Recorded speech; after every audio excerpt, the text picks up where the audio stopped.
The Tokyo Marathon is always an exciting time of the year because it's the kickoff of the World Major Marathon racing season. It's the first race of the year.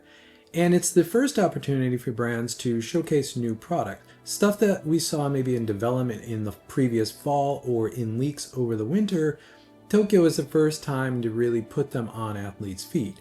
However, this year's Tokyo was kind of very mellow in the sense. It felt like deja vu, really just picking up from the fall 2024 marathon season. All of the same shoes but one, and I'll talk about that, were kind of on athletes' feet. So not much has changed, so that means that I think super shoe development is maybe slowing down a little bit, at least at the elite level. With the Tokyo Marathon, you always need to mention the course, because the course itself is one of the more twisty courses of the World Major Marathons. In fact, it has 480-degree turns, out and backs, and a bunch of tight, almost 90-degree corners on it. Those 4 out and backs create for some really interesting racing because the lead goes through one way, then they come back, and then the rest of the field comes up, so they're often always crossing. It just creates really challenging racing, I think, psychologically. Additionally, Tokyo is a fairly flat course, but there are some elevation changes on it, mostly bridges, over overpasses and some waterways and stuff like that. Fundamentally, it is a flat course, but there are a couple hills, particularly towards the end, that will catch tired runners off guard. And starting with Adidas, I think it feels very much like deja vu back to Tokyo 2024. We are pretty much in the same place, where the Evo 1 is the dominant Adidas shoe. And congratulations to Takele winning in a pair of Evo 1s. Also, look at this photo. This is Takele crossing the finish line. Look at the amount of just compression and pronation in his Evo 1s. It's absolutely crazy. This image was shared across Adidas Running and a bunch of Adidas executives on Instagram. Really kind of crazy to see that. But that's the big story for Adidas, is that the Evo 1 is really the dominant shoe again. You look across the elite field, including the Japanese runners, they were predominantly in Evo 1s. There weren't many Adios Pro 4s around. There were a few, but most of the faster Adidas runners were in Evo 1s, which is a big change from the fall marathon season last year, where Adidas got a lot of their elites to be in the Adios Pro 4. They're all back to the Evo 1 now. The other interesting thing to me was that there were no Evo 2s. We saw tons of leaks of that shoe over the winter, but no one was in it. And at least I didn't notice.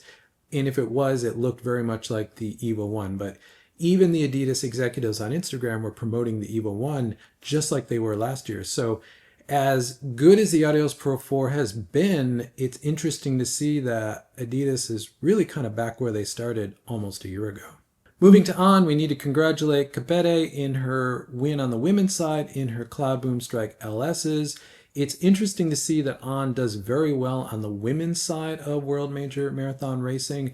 I'm curious if 2025 will be the year that they have the breakthrough on the men's side too. They've done well in triathlon as well, men and women, but so far it's only really been on the women's side of World Major Marathon racing. So will 2025 be their year? It will be interesting to see. Moving to Asics, I have to say that the light blue, or what they call aluminum mint colorway of the Metaspeeds that Asics released for the Tokyo Marathon this year are beautiful, and they really stood out in the field across the sea of white of Adidas runners, the red and white of Nike runners, and just the kind of mixed white of really every other runner. Asics shoes really stood out in this year's Tokyo Marathon. Now, Asics is a primary sponsor of the Tokyo Marathon, plus it's in Japan. So you always expect to see a lot of Asics, but this year they really pulled out all the stops as far as a brand perspective. It was really kind of nice to see. Now, across the field, we saw multiple generations of Metaspeeds. A lot of the Pacers were in Metaspeed Parises.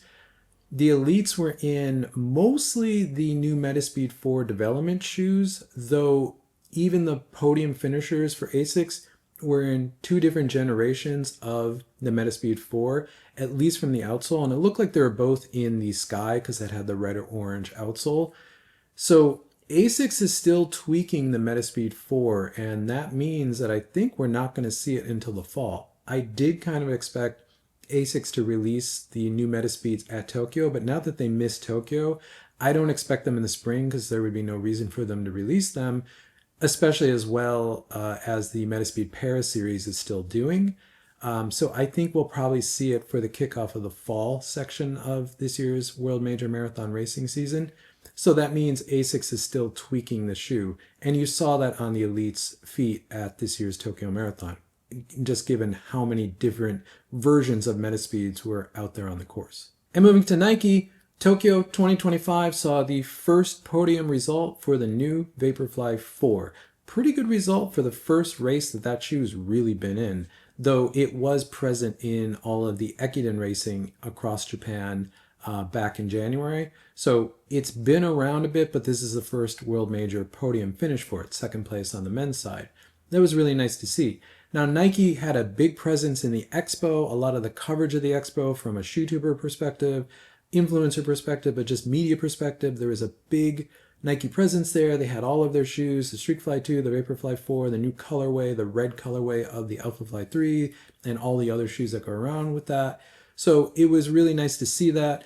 As far as the race, there weren't a lot of Nike athletes. You did still see some red Alphafly 3s. There was only one or two pairs of Vaporfly 4s, though I do think some of the Japanese runners further in the field did have Vaporfly 4s. And there were still a couple of Vaporfly Next Percent 2s on there. Mostly NN Running team members were still running in that shoe, but that shoe is still being run in, which is quite interesting.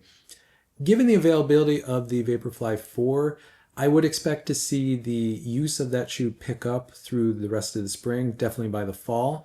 But it's a new shoe. It's good that it got a good result, and I'm sure we'll see more of it as the World Major Marathon racing season continues. Thank you for making it to the end of the video. If you find this content useful, consider subscribing. You'll see more content from me pop up in your feed. If not, drop a like on this video because it helps this channel continue to grow, which I always appreciate. And with that, I'll catch you in the next one.